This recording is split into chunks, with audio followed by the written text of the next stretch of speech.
Good morning students. In this lecture we will discuss about classical theory of normal Zeeman effect. Here normal Zeeman effect can be explained on the basis of classical theory as well as quantum theory. So in this lecture we will discuss about classical theory of this normal Zeeman effect. Okay. So for the application of the magnetic field, there is a change in the frequency of the electrons. Okay, so this change in frequency we call we call the Zeeman shift. Okay, so here we will discuss this point. So this normal Zeeman effect has been explained by Lorentz on the consideration of electronic theory of matter. So consider the one electron, and this electron is revolving around the nucleus in circular orbit. Okay, so there is here the electrostatic force of attraction is present in between the positively charged nucleus and negatively charged electrons. So due to this electrostatic force of attraction, it is necessary to provide the centripetal force of the electron. So here there are two forces are present in the this atom. Here is a electrostatic force of attraction in between negatively charged electrons and positively charged nucleus. So due to this electrostatic force of attraction, there is a necessary centripetal force is provided to the electron to revolve around the nucleus. Okay, so this centripetal force is given by, this is the centripetal force, mv square divided by r. Okay, so here what is v is the velocity of that revolving electron. This electron is revolving in circular orbit and r is the radius of that orbit. But in case of circular motion, this velocity is becomes r omega. So what is omega? Is angular velocity. So here v is equal to r omega, and this omega is 2 pi r divided by t. Okay, omega is 2 pi t and r as it is. So what is omega? Is 2 pi upon t and r as it is. So here 2 pi r आणि 1 upon T म्हणजेच काय असतं तर frequency असते. काय असते? Frequency. 1 upon T म्हणजे काय असते? फ्रिक्वेन्सी. 2 पाय आर आहे तसंच ठेवलं मी. आणि 1 अपॉन टी म्हणजे काय असते? Frequency of that revolution. So this force becomes M divided by R. वीची व्हॅल्यू कॅल्क्युलेट केली आपण, ही आली. मग इथं वीचा स्क्वेअर करायचा, म्हणून काय आला तो वीचा स्क्वेअर बघा, 2 pi r nu square. Okay, so त्याचं स्क्वेअर करून मी लिहिते m divided by r 4 pi square r square nu square. Okay, therefore r ला r इथं हा कॅन्सल होईल. f is equal to 4 pi square m r nu square equation येईल. Okay, आता बघा मॅग्नेटिक फील्ड आपण अप्लाय केलं एखाद्या रिव्हॉल्विंग इलेक्ट्रॉनला. आता इथं centripetal force is always towards the centre असतो. काय असतो? इथं मी सेंट्रिपिटल फोर्सची डायरेक्शन दाखवलेली आहे. आता इथं सेंट्रिपिटल फोर्स आहे प्रोव्हाइड कोण प्रोव्हाइड करते सेंट्रिपिटल फोर्स इलेक्ट्रॉनला? तर electrostatic force of attraction. This centripetal force is always towards the centre of the towards the centre. Okay, मग इथं दोन्ही डायग्राममध्ये मी काय दाखवले? टुवर्ड्स द सेंटर आहे. मग या डायग्राममध्ये काय दाखवले मी? तर इलेक्ट्रॉन क्लॉकवाईज रिव्हॉल्व होतो आहे न्यूक्लियस भोवती, आणि या डायग्राममध्ये दाखवले इलेक्ट्रॉन अँटी क्लॉकवाईज मूव्ह होत आहे इलेक्ट्रॉन भोवती. पण दोन्ही ठिकाणी centripetal force towards the centre असणार आहे, टुवर्ड्स द सेंटर. पण जर आता ही वी दाखवली व्हेलॉसिटी आहे, रिव्हॉल्विंग इलेक्ट्रॉनची व्हेलॉसिटी दाखवली, आणि हे मॅग्नेटिक फील्ड आहे ते always perpendicular to the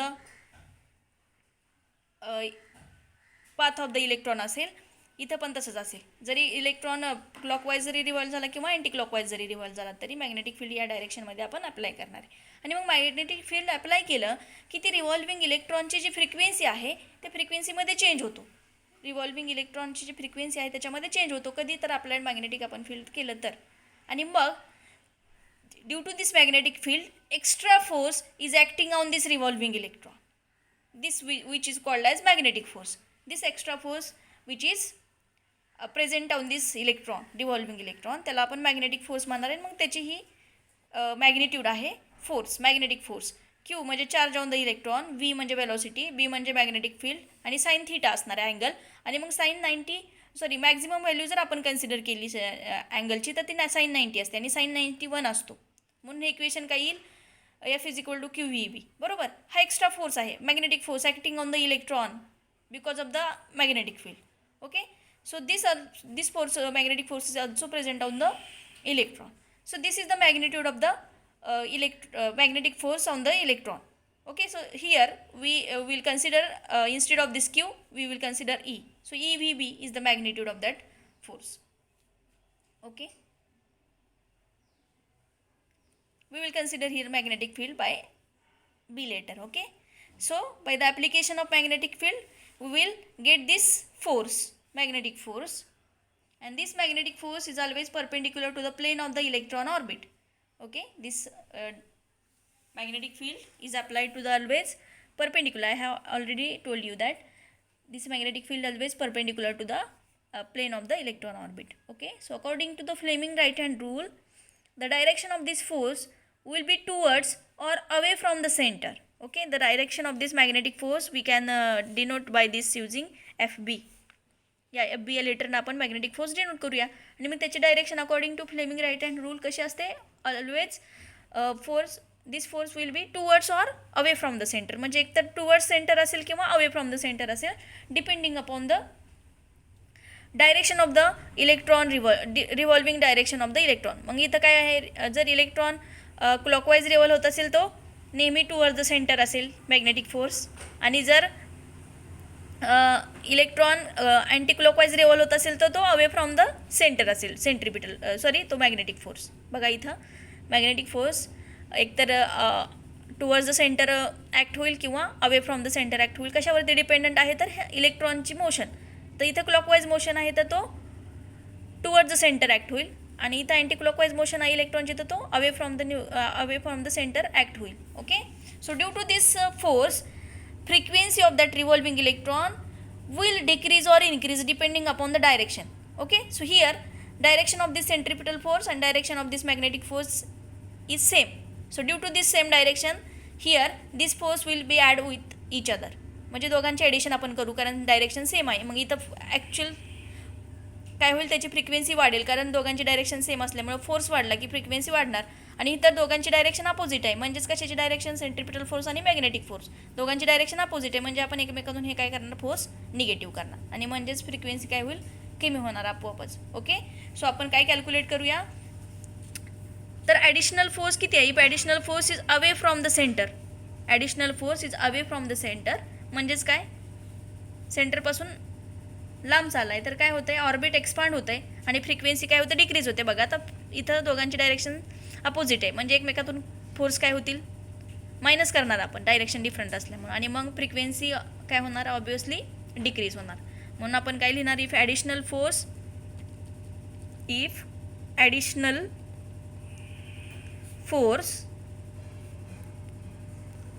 is away from the centre, this frequency will काय होईल, डिक्रीज होईल. फ्रिक्वेन्सी काय होईल, decrease. Then net force, total force आपण कॅल्क्युलेट करूया. तो काय असेल, टोटल फोर्स तर प्लस मायनस असेल BE 2πr nu, BE 2πr nu ही आपल्याला व्हॅल्यू मिळेल.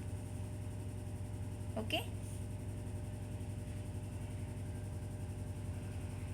F plus minus BE 2πr nu अशी व्हॅल्यू आपल्याला मिळेल. आणि मग काय करायचं आपल्याला, इथं एफची व्हॅल्यू आपण पुट करूया. एफची व्हॅल्यू किती आहे तर प्लस मायनस येईल तो force is equal to 4π² mr nu square. Okay, तर ही येईल आता ही फ्रिक्वेन्सी कशाची आहे तर फ्रिक्वेन्सी ऑफ ऑर्बिट. न्यू म्हणजे फ्रिक्वेन्सी ऑफ ऑर्बिट आहे. तर हे इक्वेशन आपण पुट करूया या इक्वेशनमध्ये. हे इक्वेशनची व्हॅल्यू इथं पुट करूया आपण. बघा, देअरफोर हियर आता ही फ्रिक्वेन्सी आहे तर त्याला आपण न्यू एल या लेटरनं डिनोट करूया. फ्रिक्वेन्सी न्यूएल ही फ्रिक्वेन्सी ऑफ ऑर्बिट आहे. ओके, आफ्टर मॅग्नेटिक फील्ड आणि ही बिफोर मॅग्नेटिक फील्ड असेल. ओके, ती फ्रिक्वेन्सी. मग ती फ्रिक्वेन्सी डिफरन्स आपल्याला कॅल्क्युलेट करायचं, म्हणून ही फ्रिक्वेन्सी मी निवेलनं दाखवली आणि ही न्यूनं दाखवते फक्त. ही मॅग्नेटिक फील्ड अप्लाय करायच्या आधीची फ्रिक्वेन्सी, ही मॅग्नेटिक फील्ड अप्लाय केल्यानंतरची फ्रिक्वेन्सी. आणि मग हे इक्वेशन आपण 3 म्हणूया आणि हे इक्वेशन 2 म्हणूया आणि ह्याला इक्वेशन नंबर 1 म्हणूया. आता काय करूया, इक्वेशन ही व्हॅल्यू ह्या इक्वेशनमध्ये पुट करूया. Putting the value of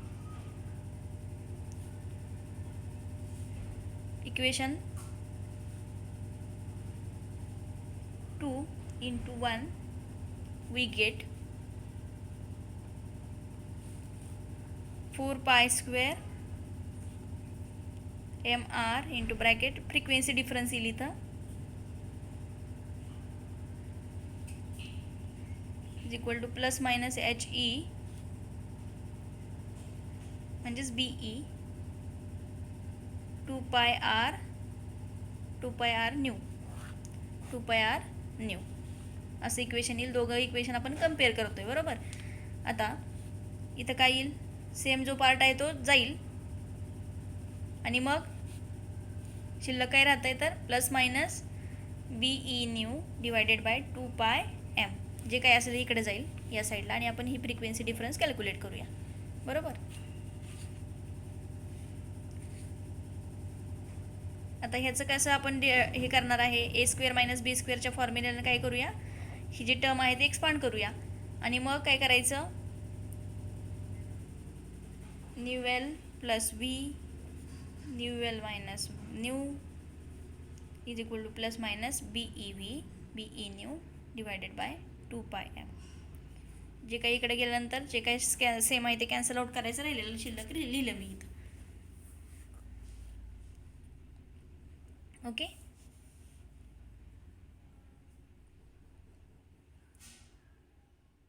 but here this frequency and this frequency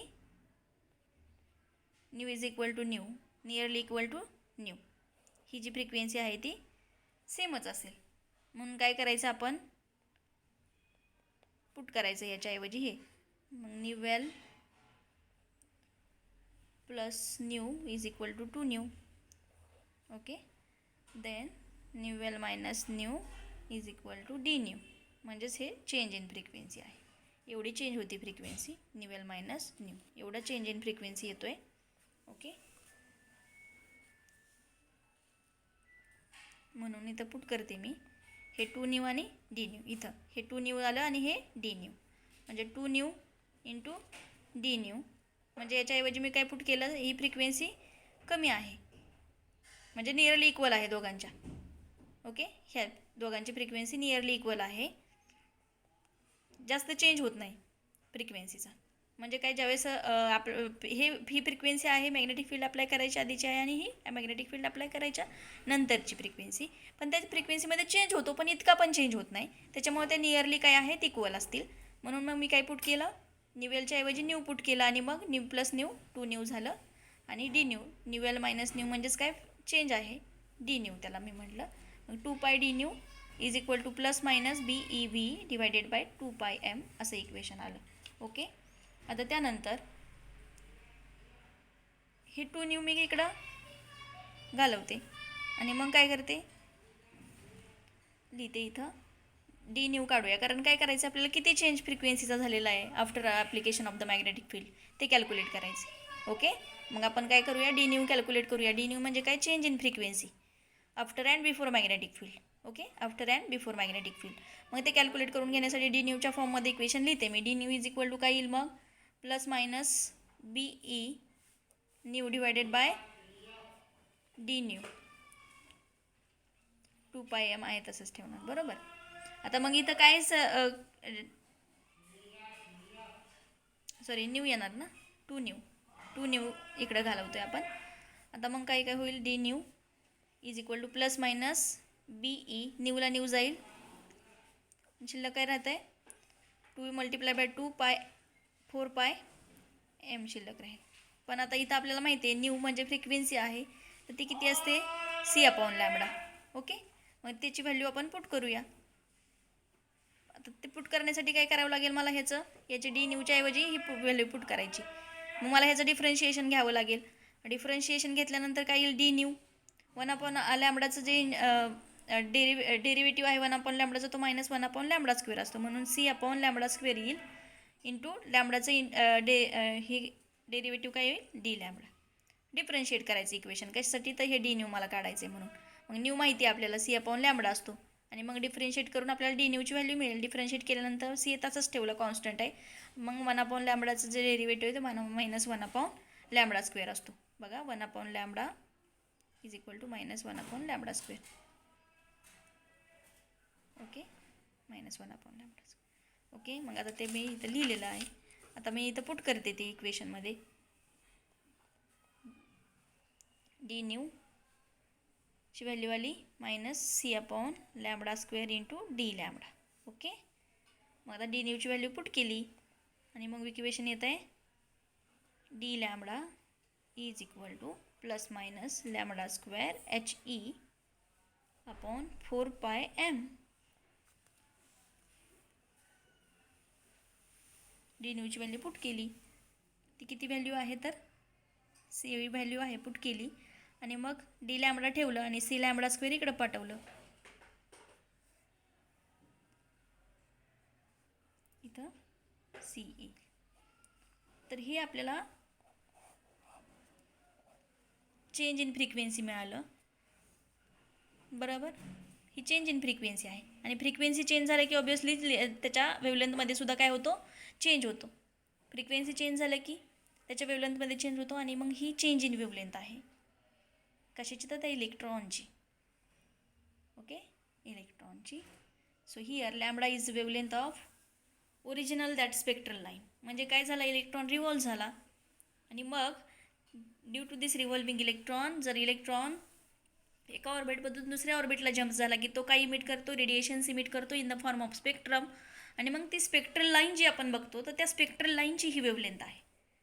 काय आहे, स्पेक्ट्रल लाईनची वेवलेंथ आहे लॅम्बडा. म्हणजे ओरिजिनल आहे, ओरिजिनल लाईनची फ्रिक्वेन्सी म्हणजे बिफोर मॅग्नेटिक फील्ड अप्लाय केल्यानंतरची ही वेवलेंथ आहे. आणि आफ्टर मॅग्नेटिक फील्ड त्याच्या वेवलेंथमध्ये चेंज होतो आहे आणि मग ही डी लॅम्बडा काय आहे, चेंज इन वेवलेंथ. ओके, त्यालाच आपण म्हणतो Zeeman effect. Okay, so this is all about the classical theory of Zeeman effect. Next lecture we will discuss quantum theory of the Zeeman effect. So this is most important when we apply the magnetic field of the electron, the frequency of that revolving electron changes, and due to this frequency change there would be a change in wavelength also. So this is the d nu is the change in frequency. Okay, so due to this change, there is a wavelength is also changed after the application of magnetic field. So this is the original wavelength of that spectral line, and this is the change in wavelength of that spectral line after the application of magnetic field. Okay, so here I have explained about this is the frequency of that revolving electron after magnetic field, and this is the original frequency of that revolving electron before the magnetic field. This is the change nu L minus nu, and here frequency change होते पण काय होते, कमी होते, पण इतकी पण कमी होत नाही. दोघांची फ्रिक्वेन्सी नियर अबाउट असते. म्हणून मी काय म्हटलं, nu l is equal to nu हे पुट करायचं. ओके, इथं हे खूप महत्त्वाचं आहे. थँक्यू.